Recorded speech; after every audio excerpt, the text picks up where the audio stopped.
دامون با مهمانهایش می آید.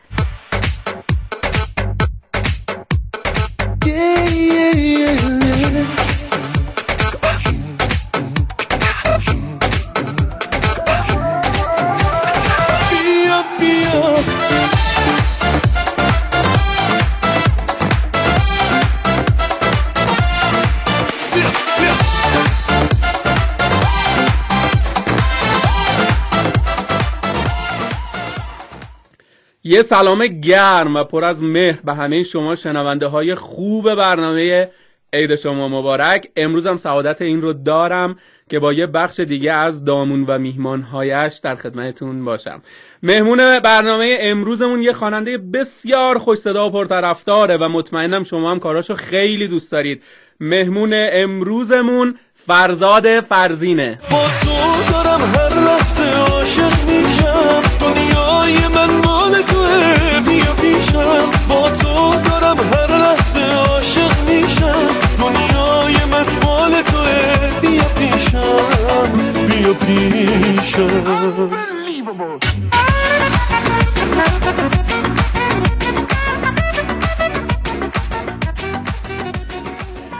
سلام میکنم به فرزاد فرزین عزیز و نازنین. فرزاد جان سال نوت مبارک.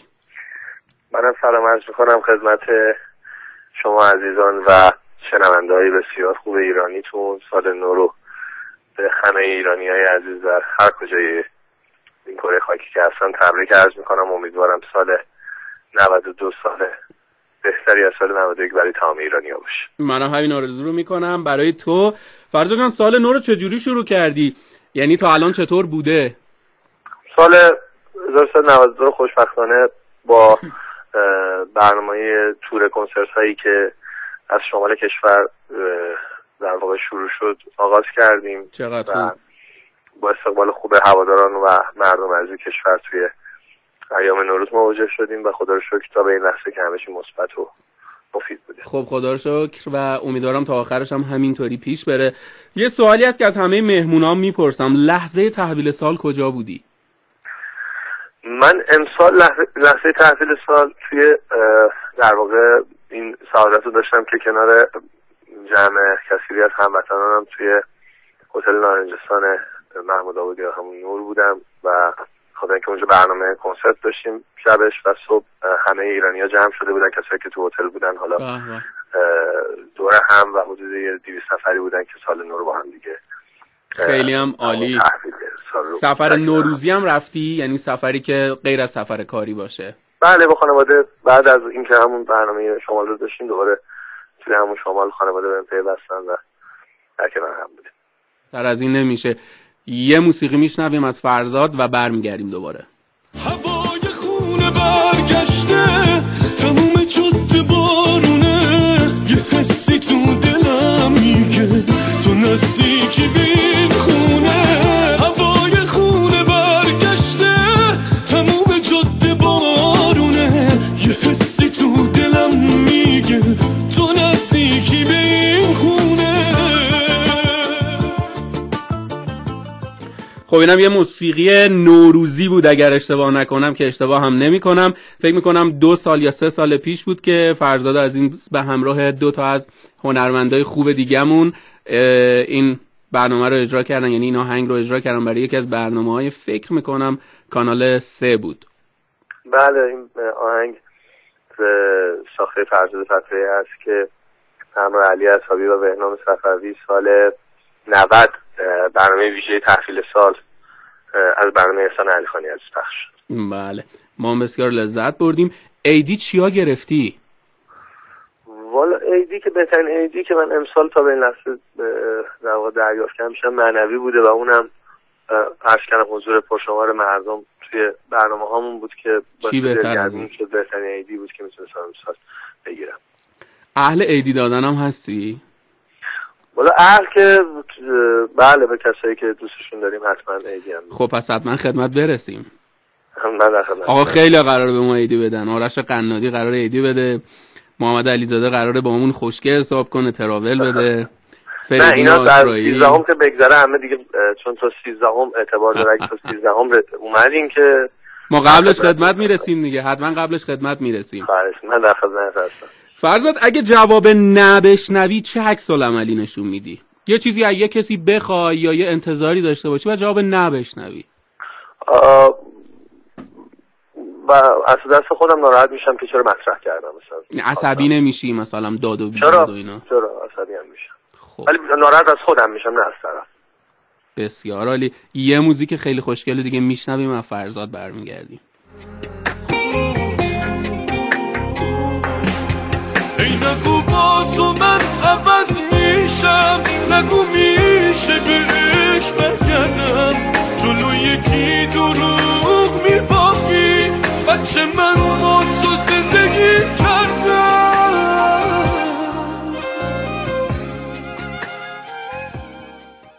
یکی از کارهای خیلی خوشگل آلبوم آخر فرزاد رو شنیدیم با ترانه از روزبه بمانی که خیلی بندش رو من خیلی دوست داشتم، این بندش رو پخش کردم الان. باز هم به بازیگری فکر میکنی فرزاد؟ توی چند تا فیلم ایفای نقش کردی، باز هم فکر میکنی که بخوای فیلم بازی بکنی؟ راضی بودی اصلا؟ بازیگری به هر حال در واقع کار دومی است که من انجام میدم، ولی قطعا یه کاری آدم وقتی شروع میکنه ابتداش با آزمون و خطا هست، اشتباهاتی توش پیش میاد. منم از این قاعده مستثنا نبودم، ولی خب کم کم اون سیر سودی رو سعی میکنم پیدا بکنم و امسال این کاری که امسال قراره اکران شه مال سال قبل هست، ساخته شده، ساخته های توکلی هست و یه کار جنایی هست که فکر کنم اولین کار جدی من محسوب میشه تو سینما، بخاطر اینکه نقش کاملا جدی و مربوط به موسیقی نیست. خب پس منتظر دیدن این فیلم هم باید باشیم.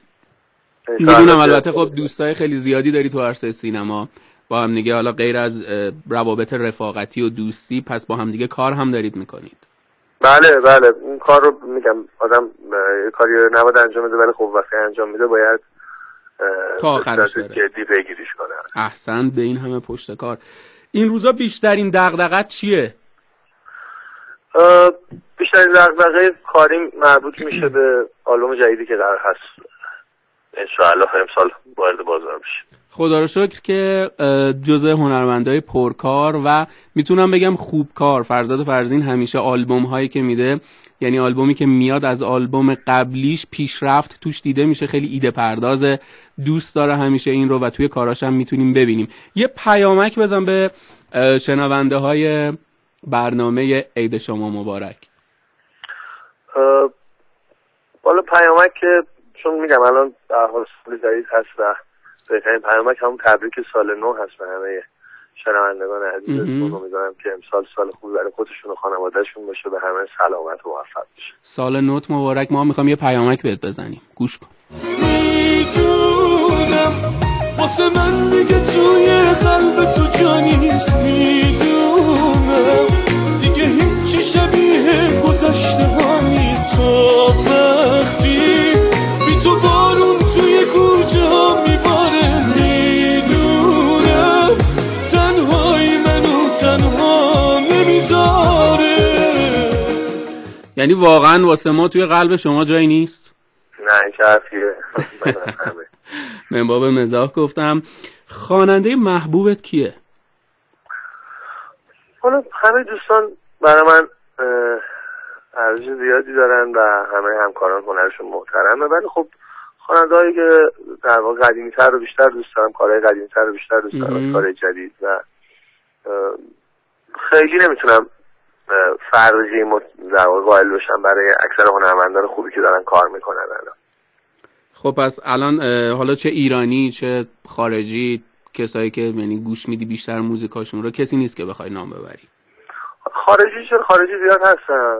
به هر حال موزیکای خارجی آدم به هر حال به دلیل اینکه مثلا موسیقیای پاپشون یه مقداری از لحاظ تنظیم ها و ارنجمنت ها از ما جلوتر هستن، برای اینکه بیشتر کمک بکنه به موسیقی داخل کشور حتما گوش میدیم. کارهای مایکل بولتون خیلی دوست دارم، کارهای کریسی بگو دوست دارم، خیلی خواننده هستن و پیشنهاد میکنم که حتما گوش بدن شنونده‌های عزیزم.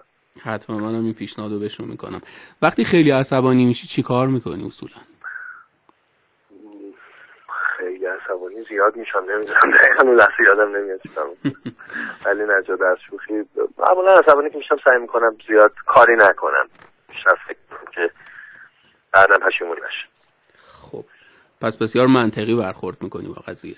حالا همیشه که نه، ولی خب حداقل سعی میکنم اکثر اوقات. خب عیدی چی میخوای بدی به شنونده های ما؟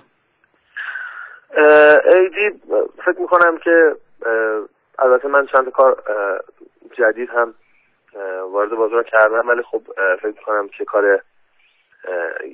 یه زن از آلبوم شلی کار قشنگی بشه که تقدیم به همه مادرای عزیز و خانمای محترم بشه. بله منم این ترک رو خیلی دوست دارم. ترانه‌ای داره از مسعود رجبی و حامد حامد رجبی از دوستای خیلی خوب و نزدیک منم هستن.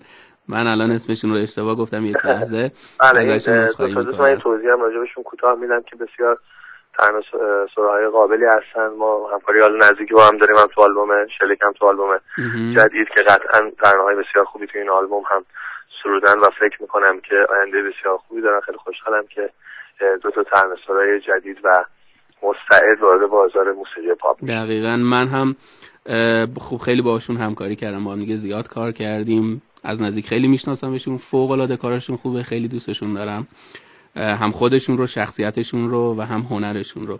از فرزاد فرزین عزیز هنرمند خوبمون تشکر میکنم که امروز و تو این لحظه های زیبا با ما بود. مرسی که دعوت منو پذیرفتی و تو این برنامه اومدی. امیدوارم سالی پر از موفقیت‌های هنری و مالی در پیش رو داشته باشی و ازت خداحافظی نمیخوام بکنم، ولی خب به علت ضیق وقتمون باید این حرکت رو انجام بدیم. اگه کلام آخری حرفی داری بزن که موسیقی یک زن یا زنه فقط اسمش فرق نداره، میتونه زن یا یه زن باشه. من تشکر میکنم از شما، حرف زیادی ندارم. تشکر میکنم از همه مردم خوب ایران، طرفدارای بسیار خوبم و همکاران خوبم و امیدوارم که سال جدید هم به امید خود سال بسیار پر رونقی در بازار موسیقی پاپ و در تمام کارهایی که مردم در اون مشغول هستن باشه. آمین آمین. منم این دعا رو میکنم. بازم مرسی ازت، مرسی از همه مردمی که وقت گذاشتن برنامه امروز رو شنیدن. فردا با یه مهمون دیگه، یه برنامه دیگه پر انرژی دوباره میایم خدمتتون. خداحافظ.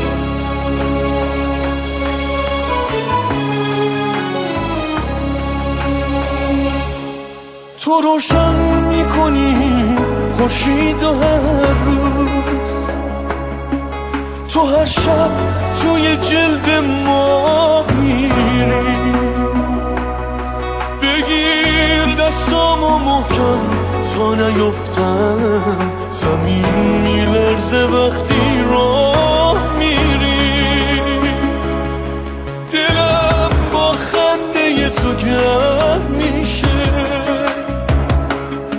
تو روزایی که دنیا سرد باشه، تو رو حس میکنم میفهمم اینو، یه زن میتونه گاهی مرد باشه، یه زن میتونه گاهی مرد باشه.